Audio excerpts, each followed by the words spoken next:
ہم فقہی اماموں کی پیروی کیوں کرتے ہیں؟ قرآن اور حدیث کی روشنی میں عمل کر سکتے ہیں؟ دیکھیں مسئلہ یہ ہے، قرآن کو تو مانیں گے نا، چلے قرآن پہ عمل کریں گے، قرآن کیا کہہ رہا ہے وہ دیکھ لیں۔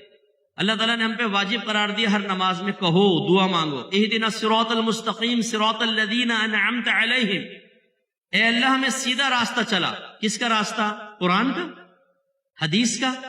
یہ تو نہیں فرمایا۔ اے اللہ میں سیدھا راستہ چلا ان لوگوں کا راستہ جن پر تو نے انعام فرمایا۔ اس کا مطلب اللہ کے انعام یافتہ بندوں کا راستہ ہی قرآن و حدیث کا راستہ۔ پوری امت متفق ہے کہ 4 امام گزرے، امام اعظم ابو حنیفہ، امام شافعی، امام مالک، امام احمد بن حنبل، انہوں نے قرآن اور حدیث سے مسائل نکالنے کے اصول بنائے اور پھر قرآن و حدیث سے مسائل نکالے، اور ان کے شاگردوں نے ان مسائلوں کو کتابوں میں لکھا اور آسان کر کے عوام کے سامنے پیش کر دیا۔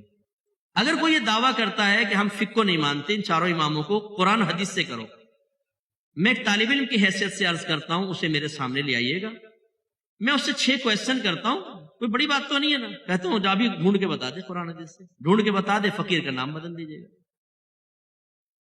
بھائی اگر قرآن و حدیث سے سب کچھ حاصل ہوتا، اب آپ کی بیوی کہے بھئی کپڑے کیسے پاک کرنے، قرآن و حدیث سے تو بتاؤ ذرا، اب میں فقہ کی طرف نہیں جاؤں گی، آپ لے آئے پورا قرآن اور بخاری اور ترمذی سامنے رکھ لی، ڈھونڈتے رہے، 10 سال میں بھی نہیں نکلے گا۔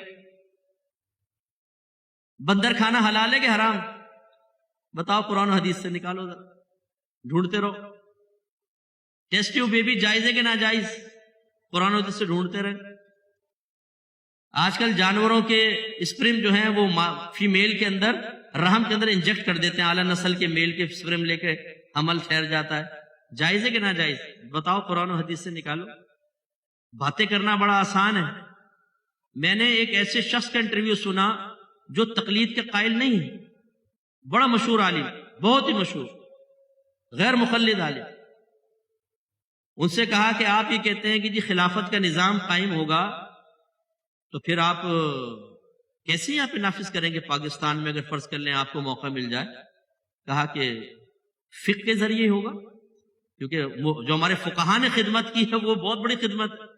تو پوچھا کہ یہاں تو 5 قسم کے فقہ ہیں، 4 تو یہ بتائے میں نے، ایک فقہ جعفریہ، کون سا آپ نافذ کریں گے؟ کہا فقہ حنفی۔ غیر مقلد ہیں لیکن کیا کہہ رہے ہیں؟ فقہ حنفی، اس کے بغیر نہیں ہو سکتا، قوانین سب ہمارے فقہاء نے بنائے ہوئے ہیں۔ تو پھر ہوسٹ نے کہا کہ اگر فقہ حنفی نافذ ہوگا تو فقہ حنفی تو آپ کو نہ جمعہ پڑھانے دے گا، نہ آپ تفسیر قرآن بیان کر سکتے ہیں، کیونکہ آپ عالم نہیں ہیں، اور جو عالم نہیں ہوتا نہ وہ جمعہ پڑھا سکتا ہے اور نہ وہ قرآن پاک کی تفسیر بیان کر سکتا ہے، تو وہ عالم صاحب مبہوت ہو گئے۔ فقہ کے بغیر کچھ نہیں ہو سکتا میرے بچوں۔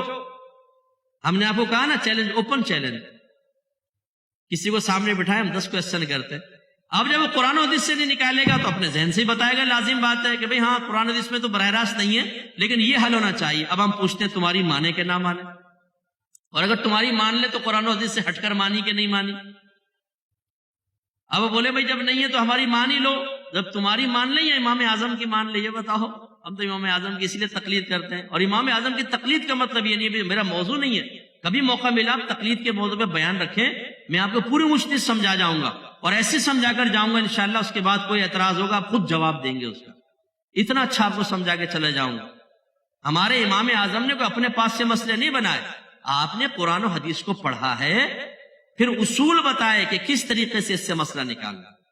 میں ایک مثال دے دیتا ہوں، اللہ نے عدت بیان کی، یتربصن بانفسہن 3 قروء، یہ مطلقہ عورتیں اپنے آپ کو 3 قروء تک روکے رکھیں۔ آپ ڈکشنری کھولیں گے، اس میں لکھا ہوگا قروء کا قروء قرعن کی جمع ہے، پھر آپ قرعن کا معنی دیکھیں گے، قرعن کا معنی ہے حیض اور پاکی کے دن دونوں کے، پاکی کے جو ایام آتے ہیں نا 2 حیضوں کے درمیان، اس کو طہر کہتے ہیں۔ قرعن کا مطلب حیض بھی ہے طہر بھی، اور ایک دوسرے کی ضد ہیں۔ آپ بتائیں اب اللہ تعالیٰ طہر فرما رہا ہے کہ حیض فرما رہا ہے؟ بتاؤ۔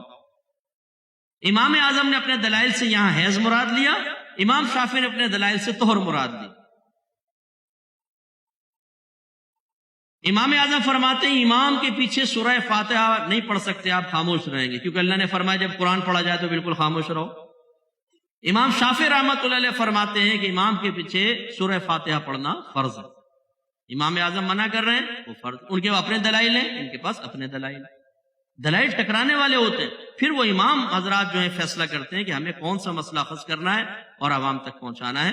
لہٰذا امام کی پیروی کرنا بہت ضروری ہے، ورنہ وہی بات ہے کہ آپ قرآن حدیث کی طرف آئیں گے. آئیے پھر ہم بیٹھے ہیں نا آپ کے سامنے، طالب علم کی حیثیت سے کوئی تکبر غرور نہیں ہے. اگر آپ کہتے ہیں ہم فقہ کو نہیں مانتے تو قرآن حدیث کو تو مانو گے نا، پھر نکال کے بتاؤ مسئلہ. آؤ گے وہیں پر ہی، گھوم پھر کر وہیں پر آنا پڑے گا، فقہ کے بغیر گزارا.